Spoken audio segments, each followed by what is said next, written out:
your fun in the sun. See the old, see the new, for Florida belongs to you. Plan a trip and do it soon. Here today, tomorrow the moon. Take the kids, have a ball, for Florida's the greatest of them all. From the Gulf to the Atlantic and the Keys just beyond. It's beautiful and so gigantic, and you can dream your Ponce de Leon. Tell the world, sing it loud. It's your state. Say you're proud.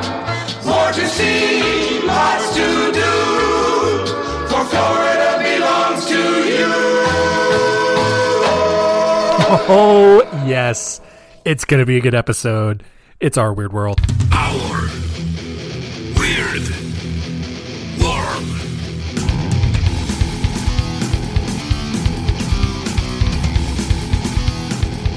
Welcome to Our Weird World. I'm your host, John Henson, and today's episode is all about Florida, the great train wreck of a state that it is. Going to be looking at 4 different stories from the state of Florida today. L.V. Calloway, Carl Robert Brown, the Conch Republic, and Danny Rolling. I feel pretty proud of myself. There's some serious editing work, post-production work going into this episode. I'm going to have another special song later in this episode, so strap in. It's story time.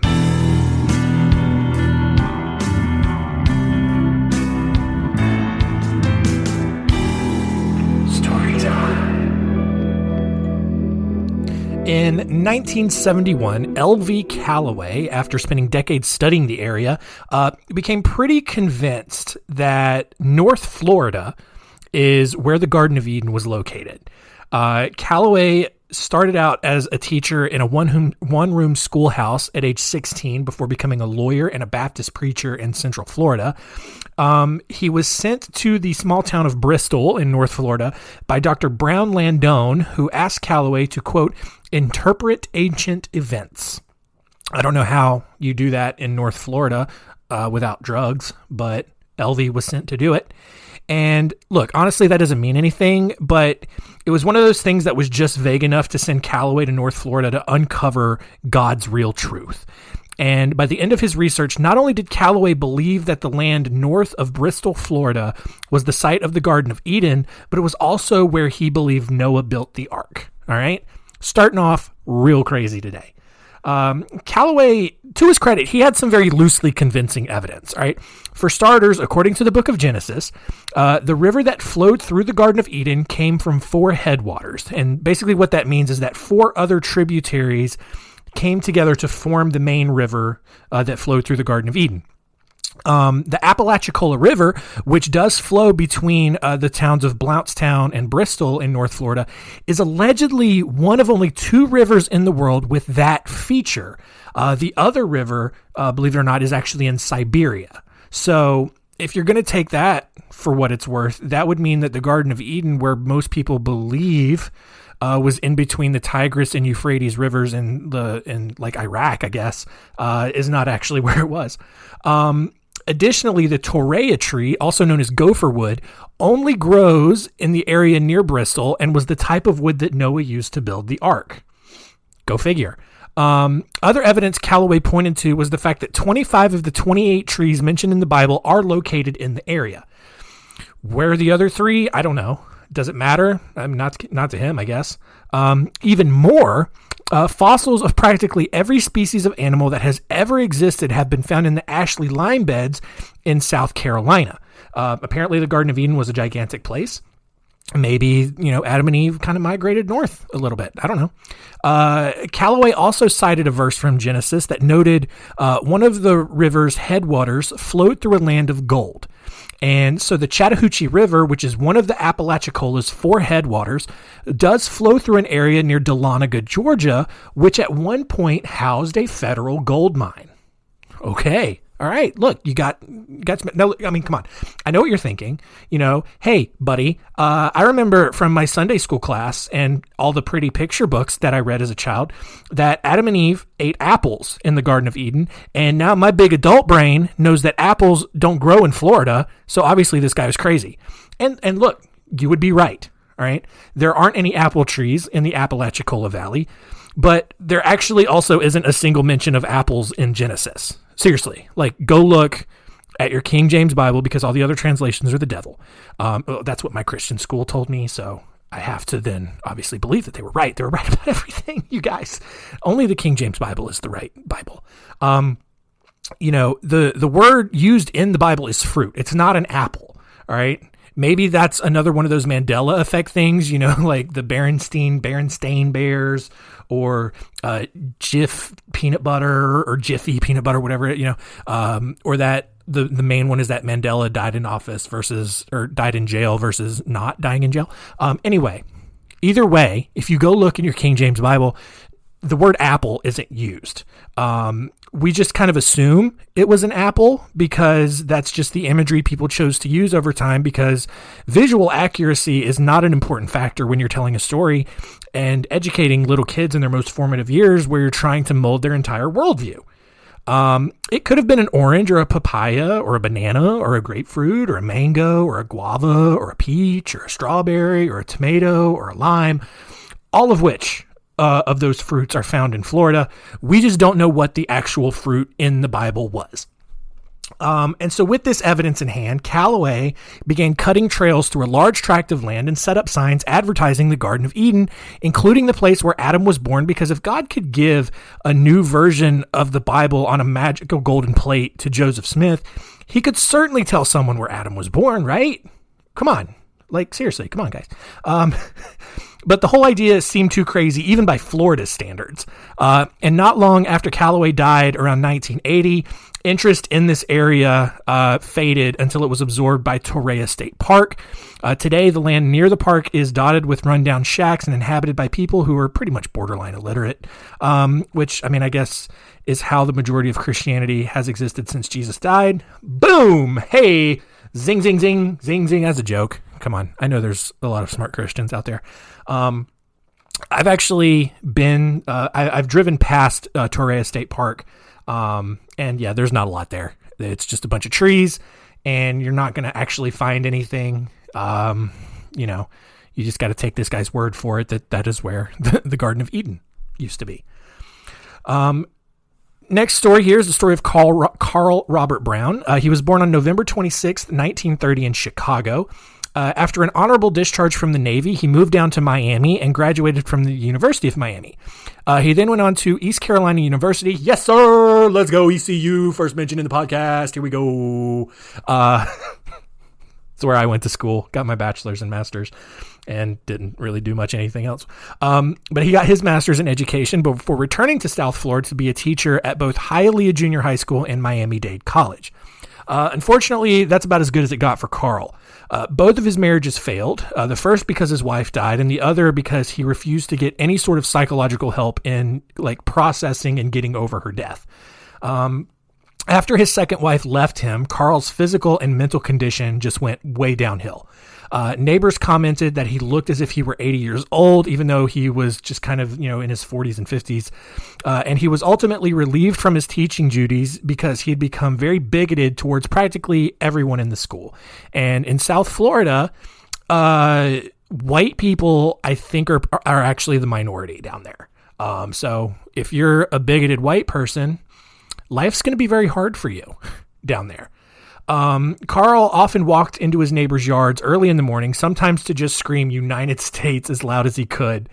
That's weird. Just imagine waking up and your neighbor's just standing in his yard, just United States, Dara, United States. So stupid. Other times he picked grapefruit from their trees in nothing but his underwear. When he returned from a trip overseas in an attempt to clear his head, Carl ended up looking and feeling worse, and eventually he came to a breaking point. On August 19th, 1982, Carl started arguing with Jorge Castelleda at Bob Moore's Welding and Machine Service. Carl insisted the lawnmower engine that Jorge had worked on, I don't know if I said George or Jorge before, but it's Jorge Castelleda. But Carl insisted that the lawnmower engine that Jorge had worked on, so Carl could use it to power his bicycle, was poorly serviced.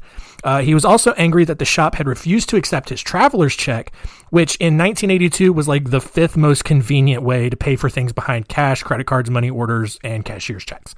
Carl eventually stormed off, vowing to return and kill everyone, but no one took him seriously because, I mean, look, if you work in the service industry, like you probably hear someone say that at least like twice a day, just because they're terrible people. The next day, however, Carl bought 2 shotguns and a semi-automatic rifle because that's not suspicious at all.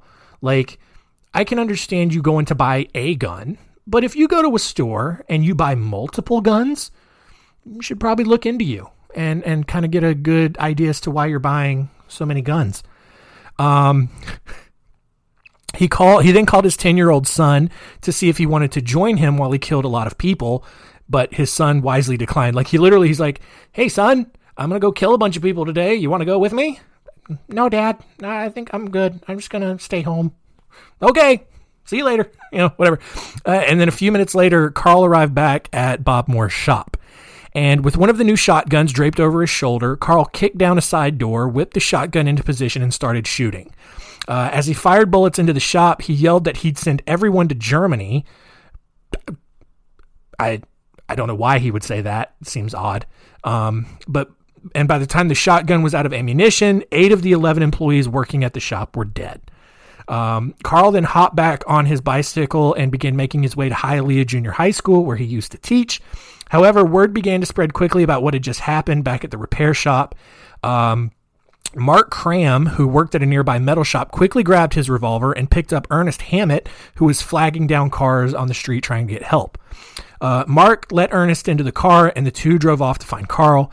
They found him 6 blocks away, nonchalantly pedaling his bicycle like it was any other day. Like he's just got guns draped over him, but he's just, pedaling his bicycle, singing a song, do go kill some more people.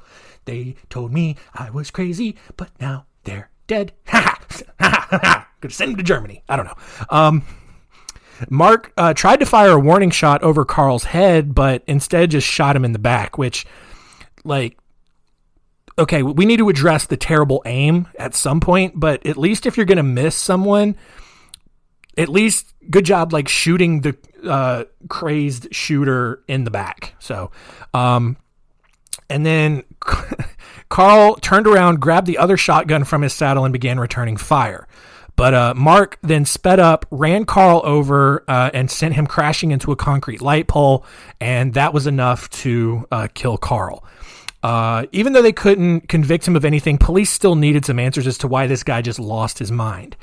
They searched Carl's home and found tape recordings in which Carl identified himself as Logos, a mythical being that controlled the universe. So, okay, that's cool. That's great.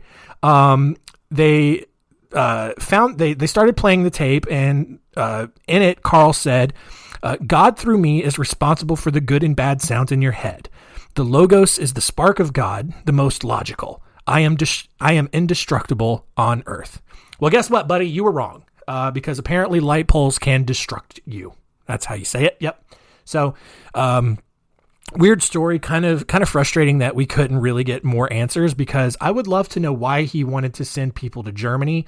Probably because he thought the Nazis and going to hell in Germany was hell and all that kind of stuff. Probably. I don't know. Anyway, moving on. Also in 1982, the Conch Republic. So in 1982, the United States Border Patrol actually began setting up roadblock inspection points on US 1, right where it merged with County Road 905, which, if you don't know what I'm talking about, it's basically that point just south of Homestead, Miami, where it goes down to one 2-lane highway, and it's the only road connecting the U.S. mainland to the Florida Keys. And the Border Patrol was adamant that the checks needed to be done in order to prevent illegal drug and immigration trafficking from Cuba into Florida. Town leaders in the Keys, however, didn't like the massive disruptions to traffic that the roadblocks were causing. So, on April 23rd, Mayor Dennis Wardlow declared Key West's independence from the United States after an injunction against the roadblock failed in court. In Wardlow's eyes, Border Patrol had set up what was basically a border station as if everything in the Keys was a foreign nation. So with that logic, Wardlow figured that the Keys might as well actually just become a foreign nation. And since locals in the Keys were referred to as conchs, the Conch Republic was born from the southernmost tip of the Florida Keys, northward to Skeeter's Last Chance Saloon, because, of course, people in Florida would put a border at a bar rather than a geographic landmark. And I think it's conch, or maybe it's conch. I don't know. Conch sounds awkward, so I'm just going to call it conch. And I don't care. If it bothers you, skip ahead until I'm done with this story. I don't care. Let's see.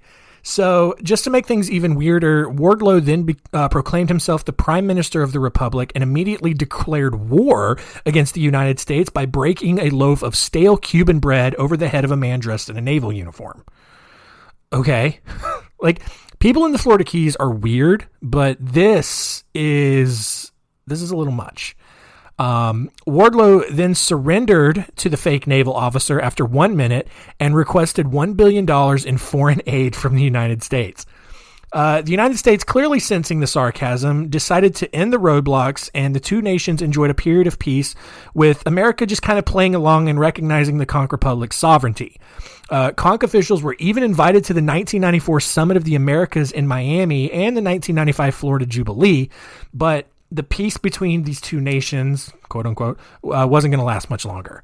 On September 20th, 1995, the 478th Civil Affairs Battalion of the United States Army Reserve decided to conduct a training exercise in which they simulated the invasion of a foreign island by landing at Key West and treating the residents as foreigners, which even on its own sounds bonkers, but apparently it's a thing they do.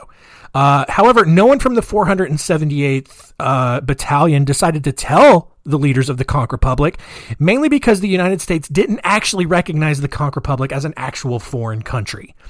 Wardlow, who was still the prime minister, organized the same small militia that was present at the 1982 secession and prepared for a full-scale war, which really just made for the saddest army in history, because you're looking at people who are 13 years older than they were, and these were already probably middle-aged adults at first. Now they're probably retirement age, and they're going to go up against the United States Army as they fake invaded Key West to do an exercise. Rather than arming themselves with actual guns, the Conch army fired water cannons from fireboats and threw more stale Cuban bread, at the invaders. The next day, the 478th Battalion issued an apology saying it, quote, in no way meant to challenge or impugn the sovereignty of the Conch Republic, and actually submitted to a surrender a day later, because that's the exact kind of sarcasm you would expect from a Bill Clinton presidency. I love that, rather than getting super uptight and offended and gaslighting this like so many politicians would do today, Bill Clinton just kind of played along. He's like, I don't know. That's a terrible Bill Clinton impression. I can get it right if I tried, but whatever. But Bill's just like, it's cool, man. You guys just have your fun. I get it. It's fine. Whatever. When the federal government shut down 2 months later because of budget issues, the government shuts down from time to time, guys. It's okay. It resulted in the closure of Dry Tortugas National Park, which was a big source of tourism income for the Conch Republic, i.e. Key West. And since it seemed like there wouldn't be anyone to stop them, the Conchs actually just launched a full-scale invasion of Fort Jefferson in the park as a way to reopen it and bolster their tourism industry. Although they raised private funds to keep the park open, they were unable to find a bank that would accept their money and reopen the park. I don't know if they were using American dollars or if they had come up with their own fake Conch Republic dollars, but Like, banks were just like, okay, guys, like, this is going far enough. Like, we're not going to play with you like this. Although leaders of the Conch Republic were cited for breaking and entering upon their arrival at Fort Jefferson, the court case was quickly dropped. Despite their winning record in wars, life was not always joyous in the Conch Republic. In 2008, Key Largo led a group of separatists and seceded from the Conch Republic and formed the independent northernmost territories of the Conch Republic. This is so ridiculous. Like, this has white people written all over it. The division among the Conchs arose because nobody could agree on the definition of what the Conch Republic actually was. Maybe because the Conch Republic was never actually a real thing. Maybe. Today, the Conch Republic maintains an active Army, Navy, and Air Force that reenacts what they call the Great Sea Battle of 1982, which wasn't actually a real battle. And so, if you go down to the Florida Keys today, you will still see people flying a Conch Republic flag. A few people still refer to themselves as the Conch Republic, and they may think that they're an independent nation. They're not. No one recognizes this. It's a bunch of silliness. The last story today is the story of Danny Rolling. He was born on May 26th, 1954 in Shreveport, Louisiana. His father, like all good dads, told Danny that he was unwanted and took pride in abusing him. Yay, good parents. His father also abused his brother and his mother. On one occasion, Danny's father actually pinned him to the ground, handcuffed him, and had another officer take him away because Danny had embarrassed him. And Danny's father, I feel like I skipped this. Danny's father was a police officer in Shreveport, and he was abusive, and so Danny's just acting out one day. And so Danny's father literally held him down and handcuffed him and then called one of his officers to come haul him off in his police cruiser, which is kind of funny, but also probably really scarring for a kid. Not surprisingly, Danny had trouble holding a job and was arrested on several occasions, mainly for robberies and, being a creeper watching women undress. In May 1990, Danny finally had enough and tried to murder his father. He failed, though his father did lose an eye and ear in the attack. Following the attempted murder, Danny moved down to Gainesville, Florida, and just basically went insane. On August 24th, Danny broke into an apartment occupied by two University of Florida freshmen. He found Christina Powell sleeping on the couch and stood over her for a few minutes before deciding to go upstairs and check things out.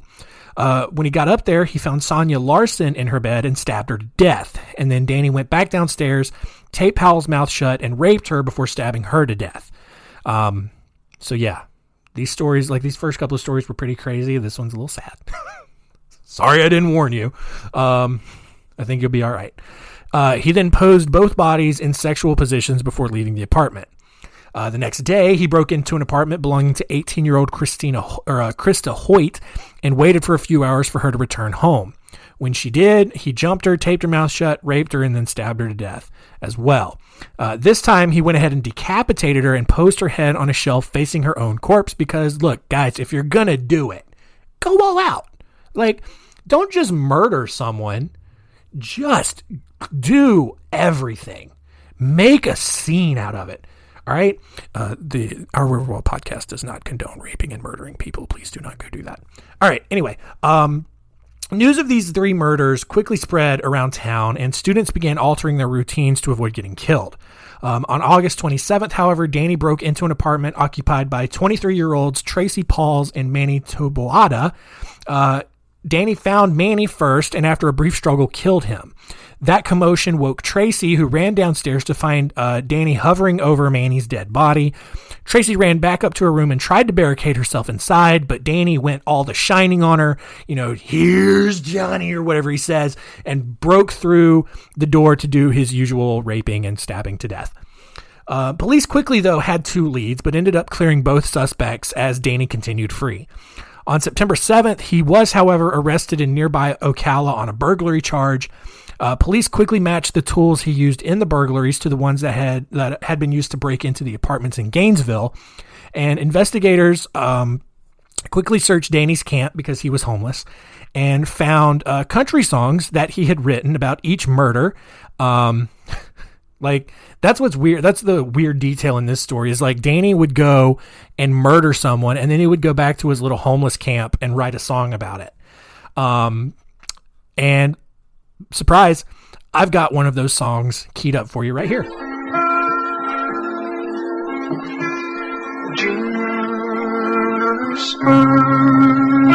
Rolling into town.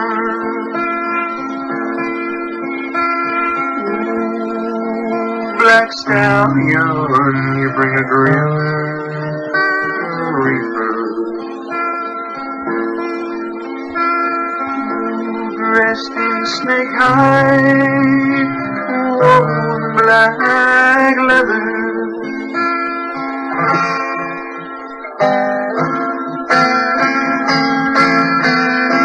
Mystery rider, what's your name? You're a killer, drifter gone insane. Mystery rider, what's your game? You're the rebel, no one can tame. So yeah, I mean, it goes on for a couple more minutes, but you get the gist of it. That's actually him. That's actually his recording.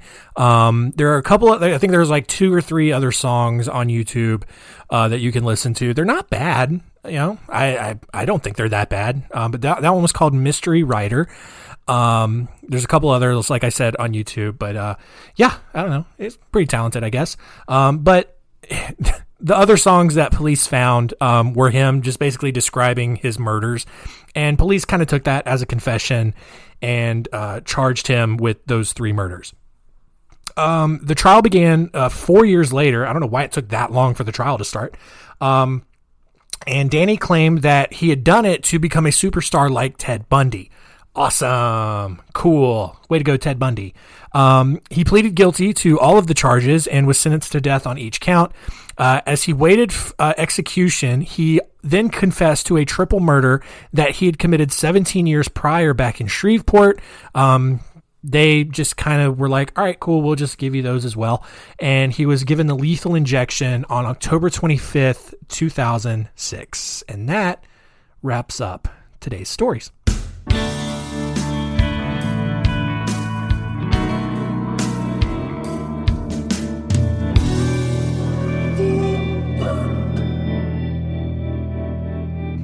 All right, Florida.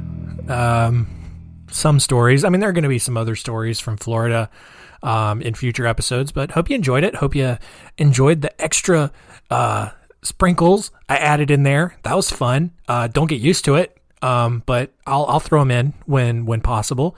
So yeah, let's wrap this up and see what we learned today.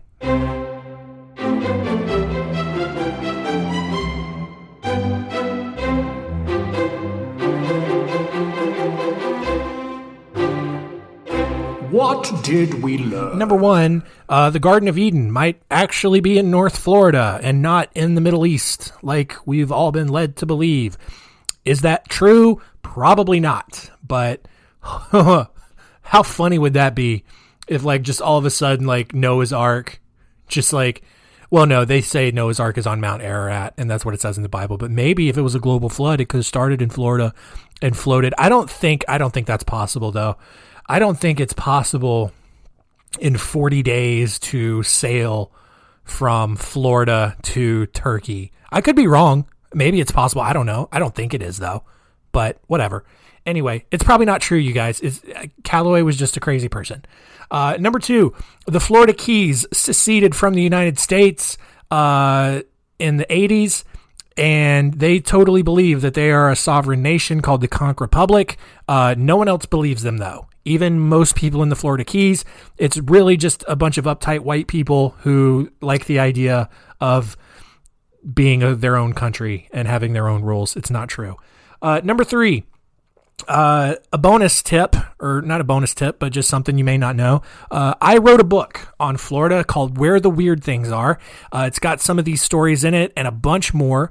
It's one of my travel memoirs that talks about just my life and then also just my adventures all around Florida. So if you're interested in some more of those crazy stories, check that book out called Where the Weird Things Are. It's on Amazon and Barnes & Noble. You can get it, order yourself a copy, order everyone a copy, because it'd be great if I sold more books. But that's just not the case. You guys did know I wrote books, right? I don't think I've really ever mentioned it on this podcast, which is weird. I probably should do that. I've written several books. A lot of the stories that are on this show are in my 100 Stories series. I've also written several travel memoirs, just kind of detailing my travels around some of the country, and then also just kind of exploring how I see the world, how I've grown as a person. It's really introspective, really thought-provoking. I think it's actually pretty good. I think you would enjoy it. But yeah, all of my books are available on Amazon or Barnes & Noble. Go check them out. Just search my name and they should come up. But yeah, it'd be pretty sweet if you did that.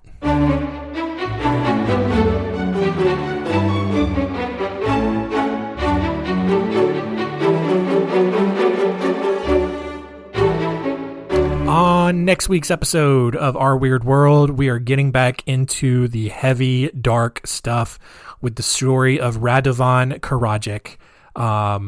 Maybe not as bad as Joseph Fritzl or David Parker Ray, but it's up there. Definitely up there. Karadzic was basically one of the key players in the Bosnian-Serbian conflicts and the genocides of the early 90s. A thing that doesn't really get talked about a whole lot. You know, I had heard about it. I had no idea just how horrible it was until I heard about this guy. So if you're not familiar with the Bosnian-Serbian conflicts, this one's going to be a real eye-opener for you. So get ready for that. Thank you all for listening. Even if you're in Florida and you're highly offended by how I've portrayed your state today, I kind of apologize, but get your stuff together. Seriously. But yes, thank you for listening. Keep telling all your friends and keep it weird.